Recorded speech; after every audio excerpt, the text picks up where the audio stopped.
Sadyang may mga nilalang na magdudulot sa iyo ng kapahamakan. Hindi mo namamalayan na nagpapadala ka na sa kanilang patibong. Mga nilalang na mapanlin lang sa iyong mga mata at paniwalain ka na mabait at palakaibigan sila, subalit pagtalikod mo ay bigla ka na lang sasaktan at pagpipira-pirasuhin. Kaya ang pagiging maingat at huwag basta maging mapagtiwala ang susi sa anumang kapahamakan, lalo pat maraming nagkalat na puwersa ng dilim sa ating paligid. Magandang araw o gabi sa inyong mga nakikinig. Maraming salamat po sa pagpili ninyo sa aking kwento. Ako po si Paing at ang kwento ko pong ibabahagi sa inyo ay personal kong karanasan noong bata pa ako. Mahigit kumulang 8 taon na ang nakakalipas nang mangyari ang nakakapangilabot kong karanasan. Bali, naninirahan ako sa Batangas at naimbita ako kasama ang 2 kong kaibigan na sina Wancho at Gabriel ng aming dating kaklase sa elementarya na si Nick. Doon yun sa kanilang bayan dahil pista noon sa Cavite. Hindi naman kami nagdalawang isip na pumunta. Eksakto pa na wala kaming pasok noon, kaya maaga kaming bumiyahe ng aking mga kaibigan. Nasa 3th baitang pa ako sa sekundarya at mahilig talaga ako sa mga galaan, sa pakikipagbarkada. Kaya madalas akong nasisermonan ng aking mga magulang dahil nababahala sila na baka makasira iyon sa aking pag-aaral. Subalit hindi naman ako nagpapabaya sa aking sarili at alam ko kung ano ang mas makakabuti para sa akin. Humigit kumulang 1 oras at kalahati ang mga ginugol naming pagbibiyahe dahil hindi naman inabot ng traffic sa daan at mangilan-ngilan pa ang mga sasakyan, kaya nakarating kami doon ng maaga. Bumaba kami sa sasakyan at nang makarating kami sa welcome ng barangay ni Nick ay halos mahilo kami sa dami ng tao. May mga booths na puno ng iba't ibang mga tinda. Iginala namin ang aming mga paningin at napansin namin na may paparating na parada. Humanap kami ng maluwag na pwesto at doon kami tumayo para makita namin ng mas malinaw ang mga palabas. Napanood namin ang makukulay na kasuotang mga taong nasa parada at sumagi sa isip ko na ipinagdiriwang ng mga tao ang Sumilang Festival na isinasagawa tuwing unang araw hanggang 3 araw sa unang linggo ng Pebrero bilang pasasalamat sa mahal na birhen na nagbigay ng masaganang ani. Ikiningtal ko iyon sa aking isip noong ikinuwento sa akin ni Nick ang tungkol sa pistang pagdiriwang sa kanilang lugar. Matatapos na noon ang panonood namin sa parada nang biglang tumapik sa balikat ko. Bahagya akong nagulat at napalingon. Nang makilala ko ang tao sa likuran ko ay ganoon na lang ang ikinalawak ng aking ngiti. Sabay-sabay kaming binati ni Nick at inanyayahan na kami na magtungo sa kanilang bahay. Habang naglalakad kami sa malawak na hanay ng mga tahanan ay napalingon kami sa gabing plaza kung saan napansin namin na may masayang contest ng pagluluto ng halaya. Saglit kami niyaya ni Nick para manood at talagang naaliw kami at natakam sa kulay ng masarap na halaya. Umupo kami sa bakanting upuan at nakinig sa anunsyo ng nanalo kahit hindi naman namin kakilala kung sino ang nagwagi. Nang tawagan ang 2 kalahok na nakakuha ng 2nd and 3rd runner-up ay dumagungdong ang malalakas na tawanan at sigawan ng mga manunood. Dumako ang MC sa pag-aanunsyo ng nanalo kaya lalong lumakas ang sigawan at palakpakan ng mga tao. Itinanghal na kampyon ang isang ginang na nagngangalang Aling Cornelia at binigyan siya ng salapi bilang premyo, gayon din ang sertipiko ng pagkilala. Aalis na sana kami nang biglang may tumawag kay Nick. Napakunot noon ang noo ni Nick habang pinagmamasdan ang papalapit na dalagita. Kinilala niya ito subalit hindi pamilyar sa kanya. Inasar pa namin siya at nabanggit na baka kasintahan niya ang babae pero hindi naman niya makilala. Siniko kami ni Nick para hindi mapahiya sa babae. Ngumiti sa kanya ang dalagita at nagpakilala bilang Mia na dati niyang kamag-aral sa unang baitang sa sekundarya. Marahil ay hindi siya nito natatandaan dahil marami din silang naging kaklase. Nagbubulungan pa kami nila Juancho at Gabriela at naisip namin na posibleng may gusto si Mia kay Nick dahil sa magiliw nitong pakikipag-usap dito. Inimbitahan kami ni Mia sa kanilang bahay at dahil nanalo ang nanay niya sa patimpalak ay may mga inihahandang masasarap na pagkain ang kanyang mga tiyahin sa kanilang bahay mismo. Pinilit-pilit pa niya si Nick kaya naman wala na itong nagawa kung hindi pa unlakan na ang imbitasyon ng dalagita. Sumunod naman kami tatlo at nagmukha kami nga chaperon ng dalawa. Sa totoo lang ay wala pang nobya si Nick pero marami siyang hinahanga ang babae base sa kwento niya sa amin. Gwapo at may katangkaran si Nick kaya kahit hindi siya magpakita ng motibo sa babae ay sigurado magugustuhan pa rin siya ng mga ito. Sa tingin ko naman ay magugustuhan niya din si Mia dahil mabait at bukod sa palakaibigan ay talagang maganda ito. Mistisa at malaporselana ang balat. Aakalain ko pa na may lahi itong Kastila dahil medyo kulay kayo manggi ang mga mata nito. Marami pa kaming nadaan ng tindahan at nakapanood pa kami ng ilang minuto sa makulay at magarang street dancing bago kami dumiretso sa bahay ni Mia. Excited kami na magkaroon ng panibagong kaibigan at kakilala. Maya-maya pa, sumakay na kami sa tricycle dahil medyo malayo pala sa bayan ang bahay niya. Pagkadating namin namangha kami sa mataas na gate. Pagkapasok namin ay bumulaga sa amin ang malawak nilang bakuran na napaliligiran ng makukulay na mga ormental na halaman. Mukhang alagang-alaga pa ang mga tanim dahil namumukadkad ang malulusog na bulaklak. Kumatok si Mia at pinagbuksan siya ng isa pang magandang dilaga. Kawangis niya ang babae subalit mas maamo ang mukha nito at maaliwalas ang muka. Pagkakita niya sa akin ay nangislap ang mga mata at gumuhit ang matatamis na ngiti sa kanyang mga labi. Saglit akong kinabahan at pakiramdam ko ay namula ang buo kong muka. Ngumiti ako sa kanya at kamuntik na ako mapatulala sa kagandahan niya. Ipinakilala siya ni Mia bilang si Mariela na kanyang bunsong kapatid. Nakipag-shake hands kami at para akong nakuryente sa pagkakahawak namin ng kamay. Bumungis-ngis si Nick at pinag-aasar ako ng dalawa na aking kaibigan. Pero hindi nagtagal ay pumasok na din kami sa loob ng bahay. Napakalawak ng sala at maraming bisita ang nakaupo sa may sofa. Dumiretso kami sa may gawing hapagkainan. At doon ay natagpuan namin ng ama at ina, dalawang tiyahin at dalawa pang kapatid ni Mia. Napag-alaman namin na may kambal palang kapatid si Mia at mukhang nahumaling sa kanila sina Juancho at Gabriela at panay ang pagpapagwapo sa kambal. Ibinukim pa ni Mia ng kanyang ina na matagal na pala nitong hinahangaan si Nick simula pa nang maging varsity player ito sa kanilang paaralan. Parang sasabog na sa sobrang kahihiyan si Mia pero panay lamang ang paghalakhak ng kanyang mga magulang. Kaso lang, nang mapasulyap kami nila Nick at Juancho kay Tia Elva, tiya ni Mia, ay para kaming nilukuban ng kakaibang takot. Pailalim ito kung tumingin sa amin habang nagsisilbi sa mga bisita sa may hapagkainan. Lumakas ang kabog ng dibdib ko at hindi ko talaga matagalang tumingin sa kanya.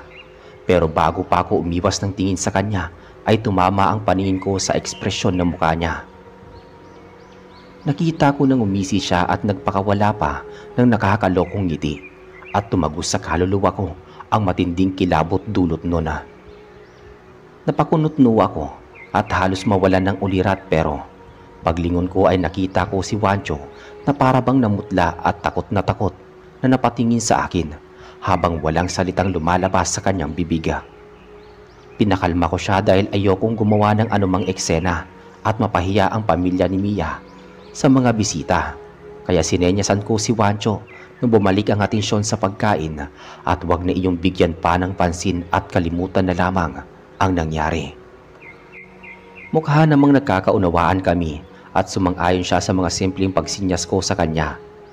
Bumalik siya sa mga kaibigan. at itinuon ang sarili sa pakikipaghalakhakan at pakikipagkwentuhan.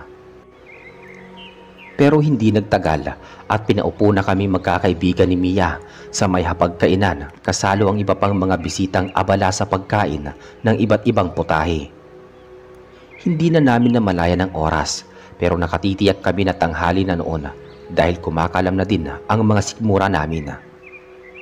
Nalibang na lamang kami noong makipagkwentuhan sa amin ang mga magulang ni Mia. Saglit na nawala sa aming paningin ang mga magkakapatid at mukhang abala din sila sa pag-aasikaso ng iba pang mga bisita sa may sala. Makalipas ang ilang minuto ay dumating ang dalawang tiyahin ni Mia at may dala silang malalaking pinggan na may lamang mainit na pansit na kulay itim. Nagkatinginan kami magkakaibigan at nagkatawanan lalo na nang ilapag ang pansit sa aming harapan.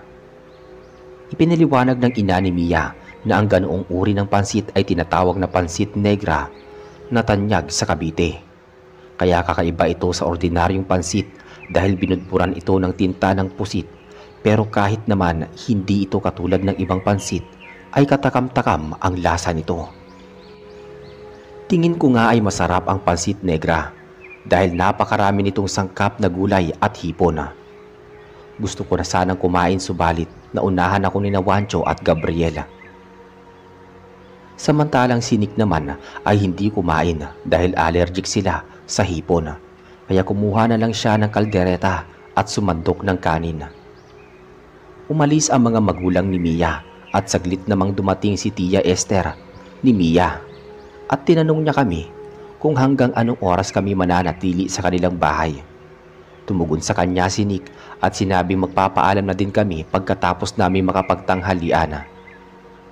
Hindi ko alam kung namalikmata lang ba ako o sadyang gutom lang ako dahil nakita ko na parang nakahinga ng maluwag si Tia Esther nang marinig niya ang sinabi ni Nick.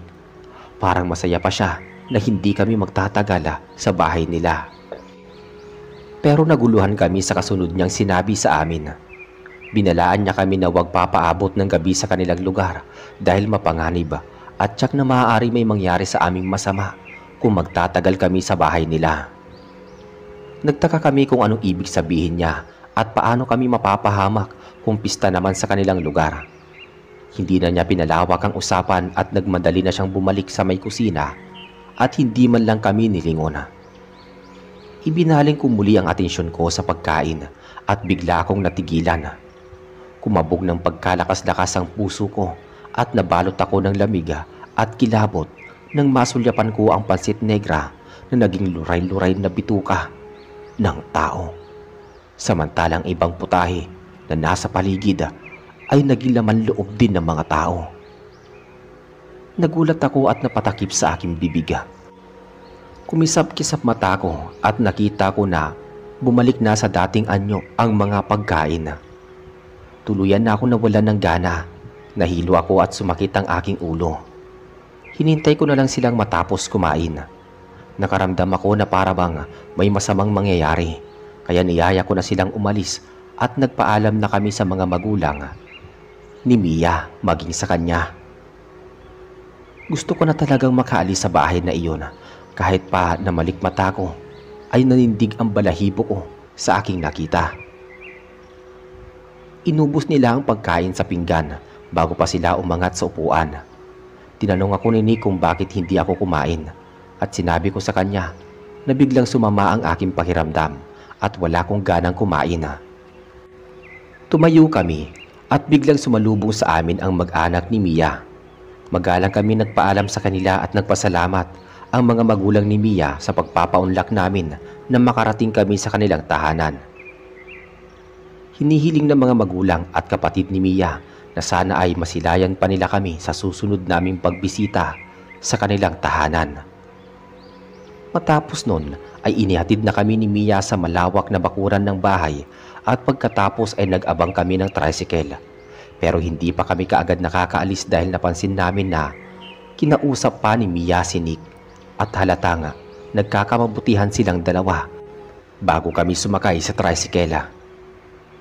Habang binabaybay namin ang daan, ay tinanong namin si Nick kung interesado siya kay Mia. Ayaw pa sana niyang umamin at marami pa siyang pasakalye. Bago niya tinumbok ang mismong sagot, susubukan niyang makipagkilala at makipagkaibigan kay Mia dahil mukha naman itong mabait at kagalang-galang na babae. Masyado kasing nagpapakipot si Nick samantalang gusto din naman siya ni Mia. Pero sa kabila ng aming masayang usapan ay hindi naman nawala sa isip ko ang nakita ko sa pansit, maging ang mga bilin at babala ni Tia Esther. Gusto ko sanang ipagtapat sa kanila ang mga nakita ko, pero pinigilan ko ang sarili ko sa pag-aalalang hindi nila ako paniniwalaan. Kaya ipinagpalagay ko na rin na baka nga guni-guni ko na lamang ang lahat dahil sa nalipasan na ako ng gutom. Lumipas ang ilang minuto at nakarating na kami sa bahay ni Nick. Mas maliit ang kanilang bakuran, simpleng simentado ang bahay nila. Pumasok kami sa loob ng eksaktong wala nang sinumang bisita at nagligpit na rin kami ng mga pinagkainan ng kanyang mga magulang at mga kapatid. Bumati kami sa mga magulang ni Nick at tinanong nila kami kung kumain na ba kami. At nang mabanggit namin na kumain na kami sa bahay ng dating kamag-aral ni Nick, ay biglang naglabas ng bira ang ama ni Nick at inanyayahan niya kami na uminom. Hindi naman kami tumanggi at naglabas ng masasarap na pulutan si Mang Timoteo. Doon lamang ako bumawi ng pagkain at talagang binusog ko ang aking sarili sa masasarap na putahe na nakahain sa amin. Inabot na kami ng hapon at lumubog na ang araw ng makaramdam ng matinding pananakit ng tiyan sina Nick, Juancho at Gabriela. Kasabay nun ay sumuka sila sa may lababo. Halos manghina silang dalawa. Tumirik pa ang mga mata nila Gabriela at Juancho. Inakala ko na baka dulot iyon ng kalasingan, subalit sa aking nasaksihan ay parang may matinding sakit silang nararamdaman. Sumakit pa ng tudo ang ulo ni Nick at nagsisigaw na siya ng mga oras na yun. Nabahala na kami sa mga kalagayan nila, kaya tumawag na ng albularyo ang ina at kapatid ni Nick kahit na araw noon ng pista.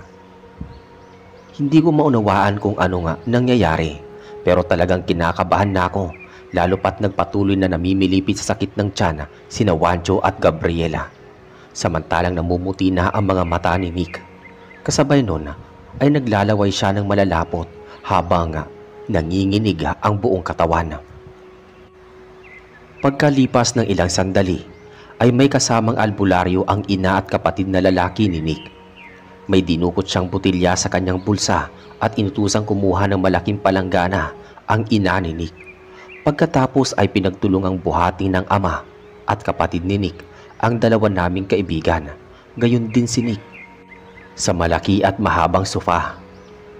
Pinilit ng ama ni Nick na ibuka ang bibig ni Nick habang pinapainom ng albularyo ang likido mula sa hawak nitong botilya.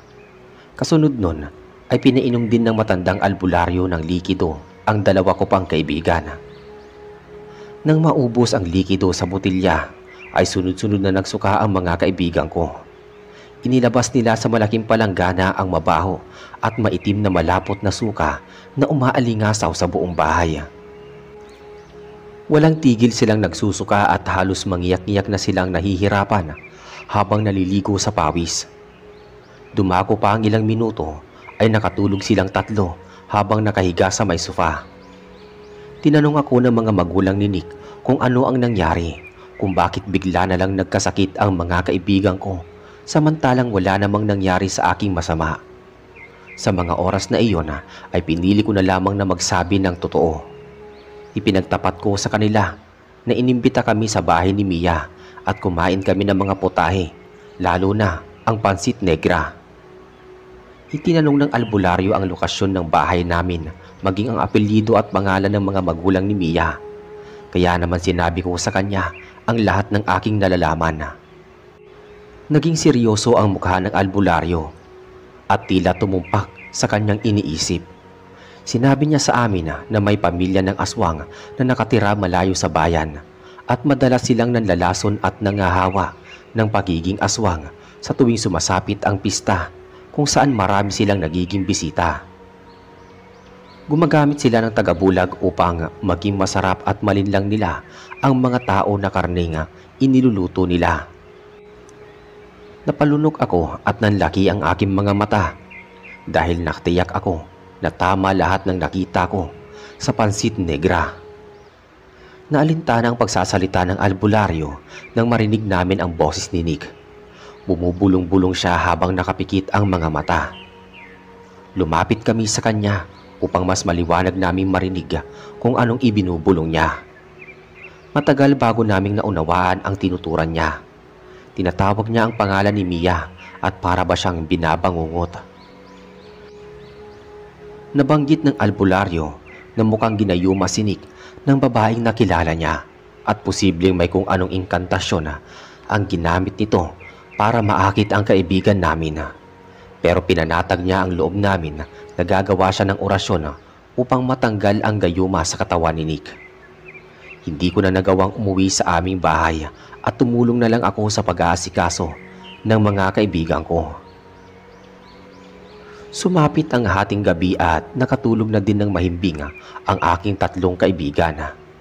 Naglatag ako sa katabi nila at maya't maya ko silang binabantayan kahit na pumupunta-punta sa may sala ang ina ni Nick at sinisigurado niya na nasa mabuti kaming kalagayan. Natulog manok ako at nang sumikat ang araw ay pupungas-pungas akong bumangon. Natagpuan ko ang mga kaibigan ko na nanghihina pero kahit papaano ay hindi na sila katulad noong kinagabihan. Inalalayan namin sila ng mga kapatid ni Nick at iniupo sa may hapagkainan. Ipinaliwanag ng ina ni Nick ang buong pangyayari at kung paano sila napagaling ng albularyo. Sinabi ko kay Nick na pamilya ng aswang si Mia at nagawa pa niyang gayumahin ito pero baka bigla na lang naglaho ang namumuong pagtingin sa kanya ni Nick. Bagay na lubos kong ikinagulat at ikinahanga sa kapangyarihang ginamit ng albularyo upang maputol nito ang gayuma sa aking kaibigan. Walang ano-ano ay tumawag ang matandang lalaki sa labas ng bahay at pinagbuksan siya ng pinto ng ama ni Nick. Bumungad sa amin at natuwa siya nang makita na nasa maayos na kaming kalagayan.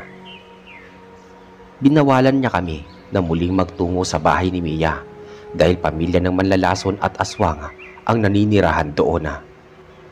Binigyan niya kami ng babala ni Nick na wag nang makipagkaibigan kay Mia dahil malaki ang gusto sa kanya ng dalagita at posibleng ipasailalim na siya sa kapangyarihan nito kung hindi niya natanggal ang gayuma. Nagpasalamat si Nick pero hindi pa pala tapos ang matandang albularyo. Binigyan niya kami ng ilang piraso ng kalamansi samantalang si Nick ay binigyan niya ng itim na luya. Ayon sa matandang albularyo, ang kalamansi ay mabisang pantaboy sa aswang. Pwede naming ipahid ang katas nito sa aming katawan upang hindi kami malapitan ng mga aswang. Samantalang ang itim na luya naman ay ginagamit na pantaboy at pangontra sa barang, kulam at iba pang masasamang elemento. Nagpapasalamat ulit kami sa matandang albularyo at makaraan ang ilang sandali ay tinawag kami ng mga magulang ni Nick at inanyayahan na kumain ng almusala. Naghanda sila ng lugaw para mainitan ang aming mga sikmura at kasabay nun ay pinagkape nila ang albularyo.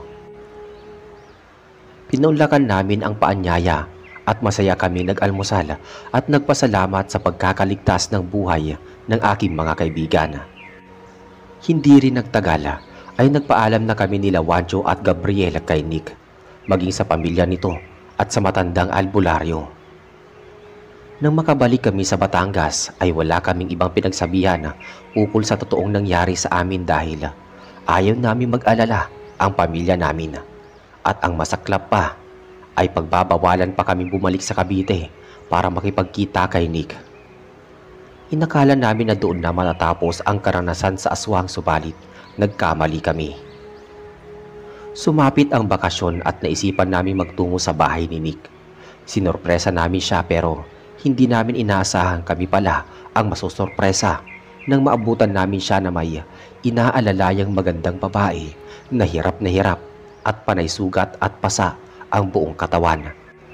Habang may pinapausukang bao ang matandang albularyong gumamot sa mga kaibigan ko nang kamuntik ng mayanggaw ng aswang.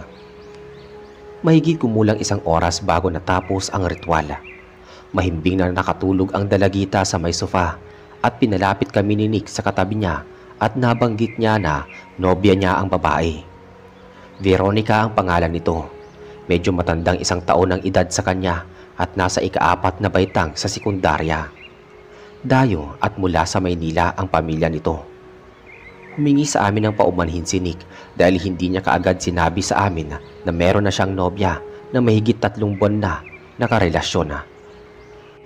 Ipinagtapat niya sa amin na matagal na niyang iniiwasan si Mia sa paaralan at nang malaman nito na may nililigawan siya ay kinulam nito si Veronica na may ilang araw na ang nakakalipas. Naawa naman kami sa kalagayan ng babae. Hindi ko sukat akalaing magiging sakim si Mia at magagawa pa niyang kulamin ang kasintahan ni Nick. Hindi na kami nagtagal sa bahay ni Nick dahil alam naming mas kailangan siya ng nobya niya at alam din naming abala ito kaya minabuti na lang naming magpaalam at bumalik sa Batangas. Subalit nang lumabas kami ng bahay ay biglang bumigat ang pakiramdam ko. Parang may mga matang nakamasid sa amin kahit katanghaliang tapat. Luminga-linga ako sa paligid pero wala naman akong nakikitang kahina-hinalang tao. Maya-maya pa ay may humintong tricycle at kaagad kami nagpahatid sa may terminal. Pero kahit nasa biyahe ako ay hindi pa rin mawala-wala ang masamang hinala ko na may sumusunod sa amin . Walang ano-ano ay biglang huminto ang sinasakyan naming tricycle at tumirik pa ang sasakyan sa isang bakanting lote kung saan may kalayuan ang mga bahay sa paligid.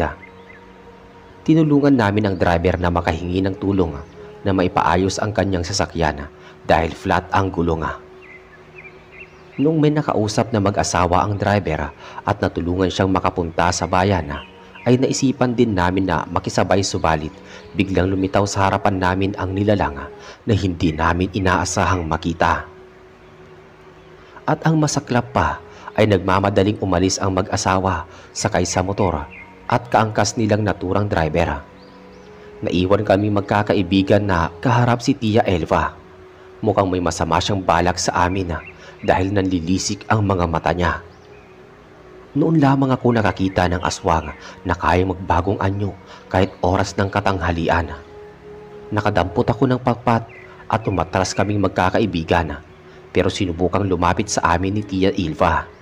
At sa pagkakataong yun ay tinubuan na siya ng matutulis na mga pangila at mahabang kuko. Bubangis ang mukha niya at mukhang natatakam niya kaming pinagmamasdana. Biglang sumagi sa isip ko ang sinabi ng matandang albularyo ukol sa kalamansi kaya kinapaka ko sa bulsa ko. Subalit wala akong nakuhang kalamansi. Mabuti na lang at may bulsa pa ako sa may gawing likuran ng aking pantalon. May nakuha akong 1 piraso. Binulungan ko ang mga kaibigan ko na sabay-sabay kaming tatakbo kung patuloy na lalapit sa amin si Tia Elva. At kung sunggaban man niya kami, ay manlalaban ako gamit ang patpat na kahoy. Delikado man ang naisip ko ay wala na akong ibang maisip na paraan kung paano kami makakatakas. Kinakailangan kong makakuha ng matulis na bagay na pwedeng ipantusok sa kalamansi upang lumabas ang katas nito. Sa pagbilang ko ng 3 ay mabilis kaming kumaripas ng takbo ngunit biglang lumundag si Tia Elva at kamuntik na niyang masugatan sa likod itong si Juancho. Mabuti na lang at humarang ako sa kaibigan ko at nahampas ko sa mukha si Tia Elva gamit ang patpat. Mabilis siyang umilag palayo sa amin pero nananatili siya sa isang tabi na ilang hakbang lamang ang layo sa amin. Maya-maya pa, nakakapa ng pako sa may damuhan si Gabriela at kaagad niya iyong ibinigay sa akin.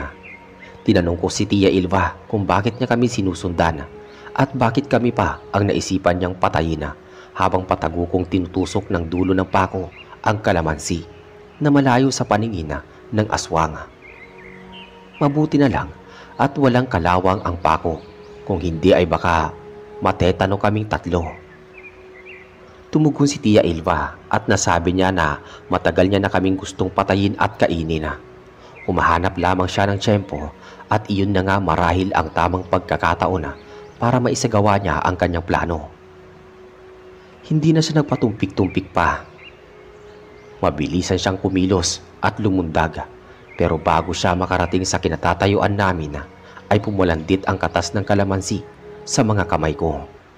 Kaagad kong iyong ipinahid sa aking balat, pagkatapos ay inihagis ko sa mga kaibigan ko ang kalamansi at nagpahid sila sa kanilang katawan. Bago pa lumagapak sa amin si Tia Ilva ay mabilis kaming umatras. Napaangil siya ng maamoy ang maasim na amoy ng kalamansi. Lalong nagliyab ang mga mata niya at galit na sinusubukan niyang lumapit sa amin. Subalit biglang sinabuyan siya ni Wancho ng katas ng kalamansi at hustong tumama iyon sa kaliwa niyang mata. Sumigaw ng malakas ang aswang habang tinatakpan ang mata. Napatras siya sa amin at nakahanap kami ng tiyempo para makatakas.